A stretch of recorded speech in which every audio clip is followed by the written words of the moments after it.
नमस्कार, आप सभी का न्यूज इंडिया में स्वागत है। मैं हूं आपके साथ ऋचा सिंह। चलिए खबरों की शुरुआत करते हैं। उत्तराखंड में कोविड की बिगड़ती स्थिति को देखते हुए अब तीरथ सरकार ने सर्वदलीय बैठक बुलाई है। मुख्यमंत्री तीरथ सिंह रावत आज शाम अपने आवास पर सर्वदलीय बैठक करेंगे, जिसमें प्रदेश के सभी पार्टियों के प्रतिनिधि मौजूद रहेंगे। शाम 4 बजे होने वाली इस सर्वदलीय बैठक में कांग्रेस और यूकेडी के प्रतिनिधि मौजूद रहेंगे। बैठक में मुख्यमंत्री राज्य में कोरोना संक्रमण के हालातों पर सभी दलों के प्रतिनिधियों से बातचीत करेंगे और भविष्य में क्या कदम उठाए जाएं, इस पर भी बातचीत की जाएगी।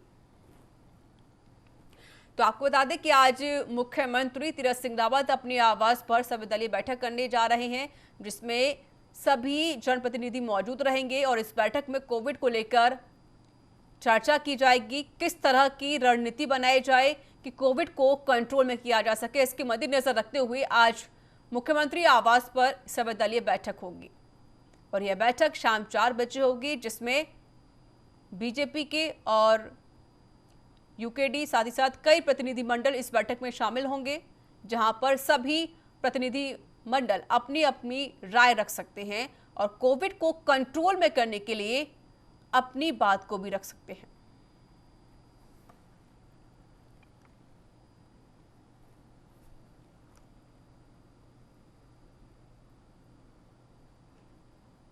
तो उत्तराखंड में भी कोविड-19 का जो आंकड़ा है वो लगातार बढ़ता जा रहा है, जहां पर मृत्यु दर भी बढ़ती हुई नजर आ रही है। इसके मद्देनजर रखते हुए आज मुख्यमंत्री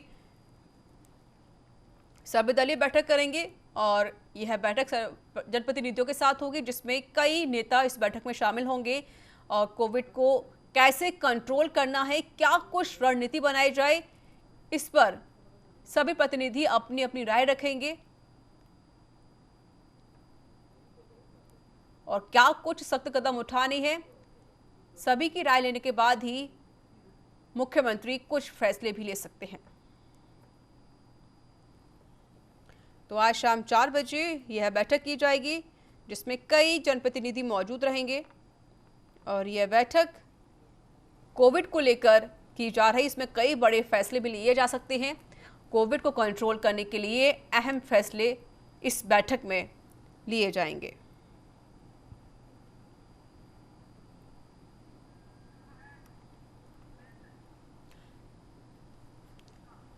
और हमारे साथ जुड़ चुके हैं उत्तराखंड से ब्यूरो हेड भूपेंद्र गुप्ता।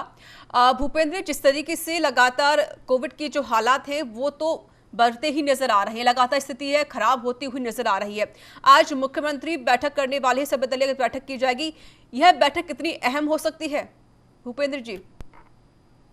देखिए ऋचा, ये जिस तरीके से जो है पूरे देश में इस समय कोरोना का कहर जो है जारी है और उत्तराखंड में भी लगातार जो है इस समय करीब जो है 2,500 के आसपास मरीज प्रतिदिन सामने आ रहे हैं।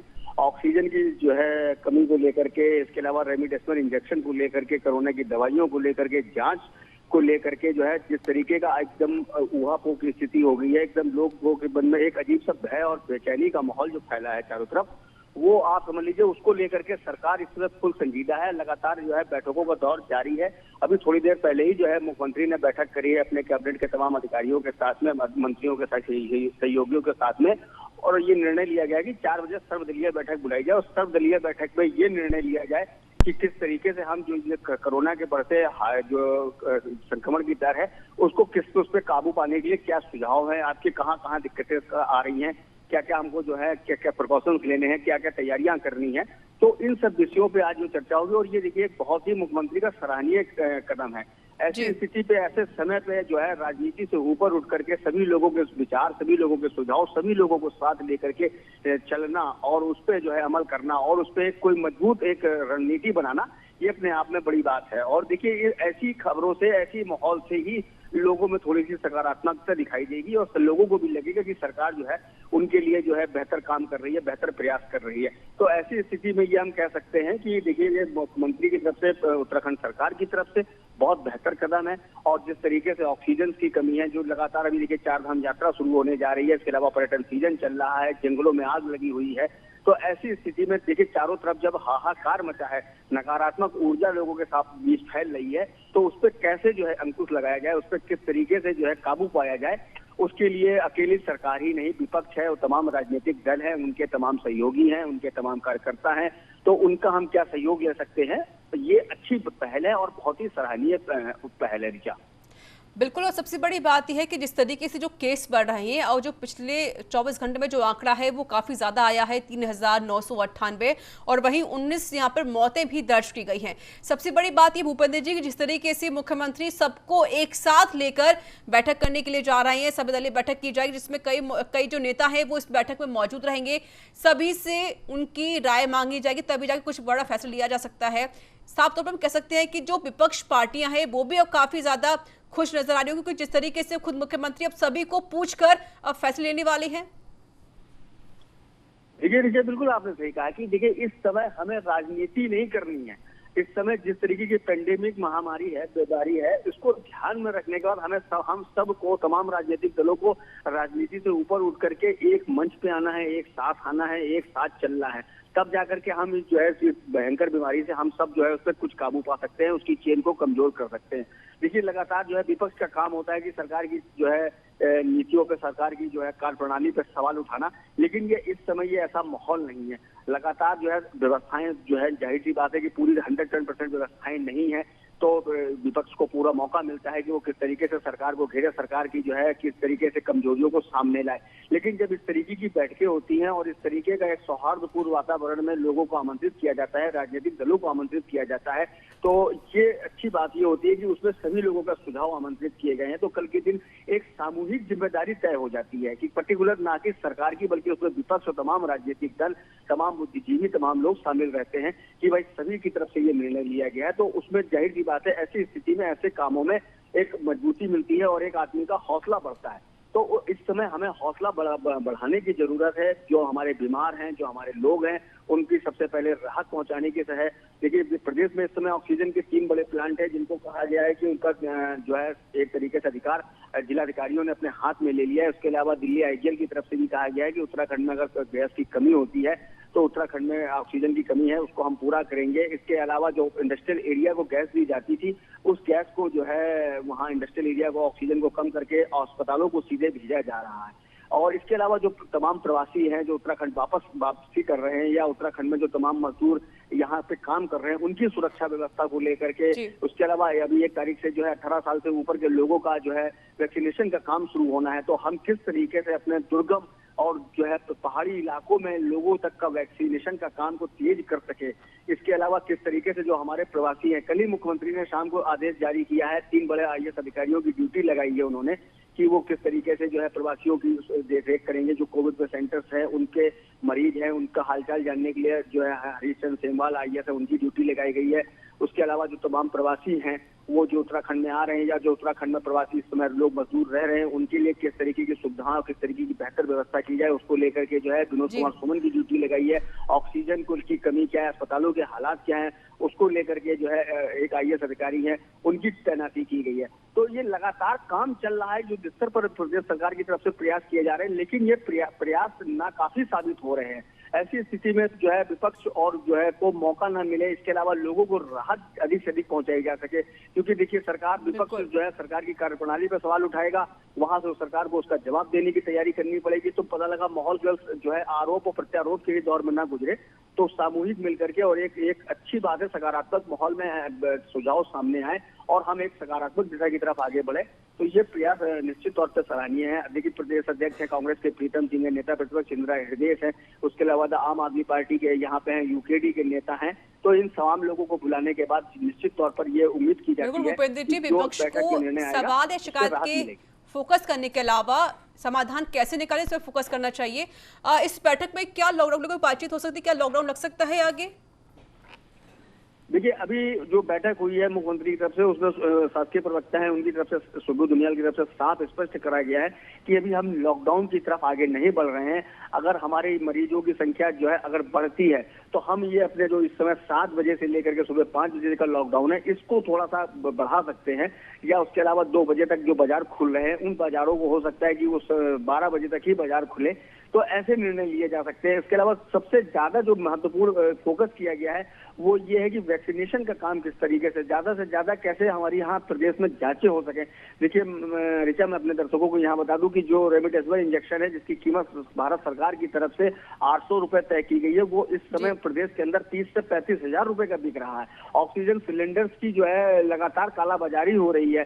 पूरी तरीके से जो है इस समय लोगों की जांचें नहीं हो पा रही है। अगर जिनकी जांच भी हो रही है उनकी जांच रिपोर्ट करीब 5-5, 6-6 दिन लग जा रहे हैं उनको ये पता करने में कि वो पॉजिटिव है या निगेटिव है। तो आप ये सोचिए कि हालात धीरे धीरे बेकाबू होते जा रहे हैं और ऐसी बेकाबू हालात पे कैसे काबू पाया जा सके। अकेले सरकार किस तरीके से पूरी कोशिश कर रही है लेकिन उसके बाद भी उस पर नियंत्रण नहीं पाया जा पा रहा है। तो ऐसी स्थिति पे तमाम राजनीतिक दलों को बुला करके तमाम लोगों को से साथ चर्चा करके कि देखिए प्रदेश के अंदर वैसे भी जो है इस समय कुंभ के बाद से जो छीछा लेदर हुई है सरकार की, उस पर किस तरीके से अपनी इमेज को कंट्रोल किया जा सके, उसको किस तरीके से बेहतर करा जा सके। तो ऐसी स्थिति में सभी सर्वदलीय बैठक बुलाने का एक ये निर्णय स्वागत योग्य है। और इन बैठक में जाहिर सी बात है कोविड को लेकर के, उसके अलावा चारधाम यात्रा को लेकर के तमाम जो है चीजों पे मुख्य विषय यही है, इन पे चर्चा होगी और उम्मीद की जाती है कि जो है एक सकारात्मक दिशा की तरफ जो है उत्तराखंड आगे बढ़ेगा। बिल्कुल, चलिए बहुत बहुत शुक्रिया भूपेंद्र जी हमसे बात करने के लिए, अपनी बात को साझा करने के लिए। तो उत्तराखंड में कोविड-19 का कहर जारी है और प्रदेश के हर जनपद के अस्पताल में कोरोना मरीजों से लगातार जो संख्या है वो बढ़ रही है, जिसको देखते हुए बीजेपी प्रदेश अध्यक्ष मदन कौशिक ने अपनी देहरादून ऑफिस को कंट्रोल रूम में तब्दील कर दिया है। इस कंट्रोल रूम में कोरोना काल में प्रदेश की जनता की समस्याओं के निस्तारण के लिए खास कदम उठाए जा रहे हैं। बता दें कि मदन कौशिक ने कंट्रोल रूम में 8 कर्मचारियों को तैनात किया है, जिनको कोविड से संबंधित लोगों की समस्या सुनने और हल निकालने की जिम्मेदारी सौंपी गई है।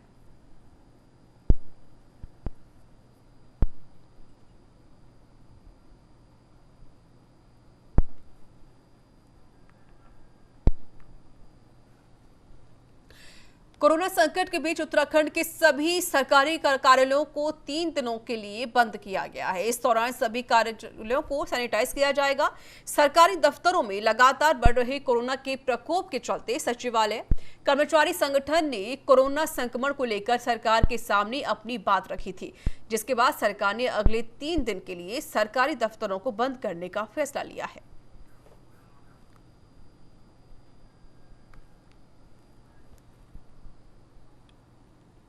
उत्तराखंड में कोविड-19 का ग्राफ थमने का नाम नहीं ले रहा है। गुरुवार को 3,998 नए केस मिले हैं, जबकि 19 मौतें दर्ज की गई हैं। बता दें कि प्रदेश में अब तक 1,38,000 संक्रमित मरीज आ चुके हैं और जिसमें से 1,06,271 मरीज स्वस्थ हो चुके हैं। प्रदेश में सक्रिय मरीजों की संख्या 26,980 पहुंच गई है, तो वहीं अब तक 1,972 मरीजों की मौत हो चुकी है। स्वास्थ्य विभाग के मुताबिक देहरादून जिले में 1,564 मामले सामने आए हैं।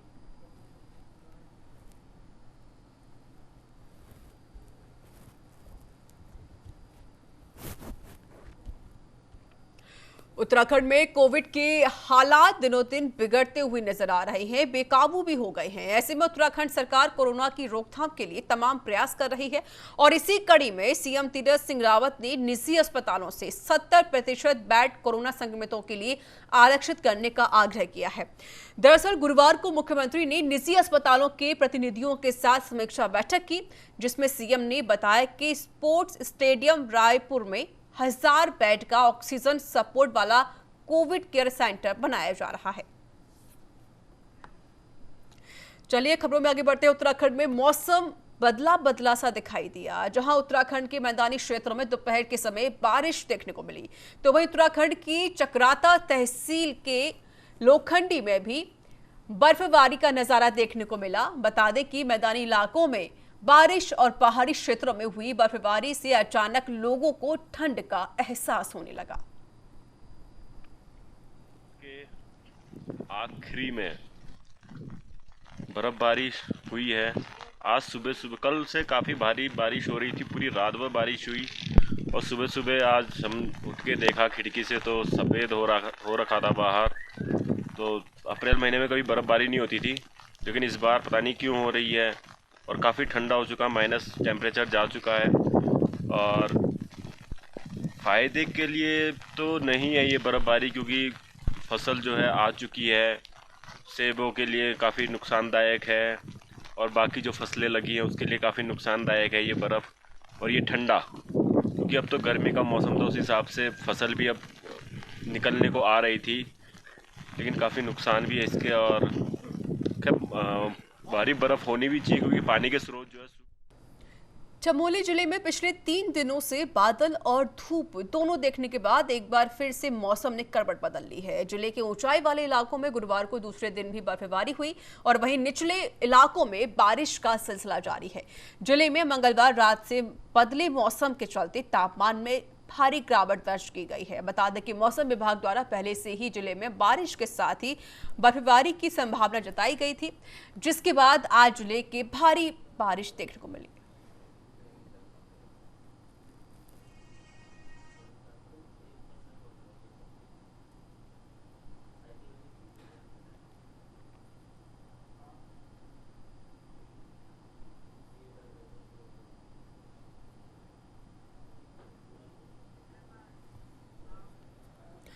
उत्तराखंड में कोविड संक्रमण के मामलों के साथ साथ कोरोना जांच भी तेजी से हो रही है और ऐसे में राजधानी देहरादून में कोविड जांच के लिए हर दिन भारी संख्या में भीड़ जुट रही है। वहीं मोरथोवाला चौक स्थित आहूजा पैथोलॉजी लैब में सुबह से ही कोरोना की RT-PCR जांच कराने के लिए लंबी लाइनें लगी हुई हैं। इस दौरान मौके का जायजा लिया संवाददाता साक्षी सहानी ने।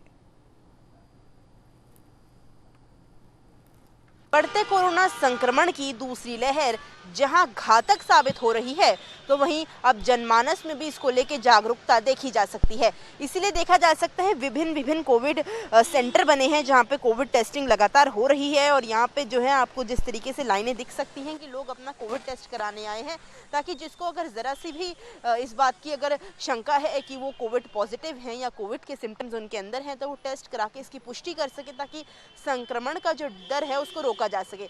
जिस तरीके से आप यहाँ विभिन्न लाइनें देख सकते हैं, इसमें थोड़े दूर भी लोग खड़े कराए गए हैं ताकि सोशल डिस्टेंसिंग का जो है पालन किया जा सके और इसी के साथ संक्रमण की चेन को जो है तोड़ा जा सके। हालांकि राज्य सरकार द्वारा विभिन्न योजनाएं चलाई गई हैं, गाइडलाइंस लाई गई हैं ताकि संक्रमण की इस चेन को तोड़ा जा सके।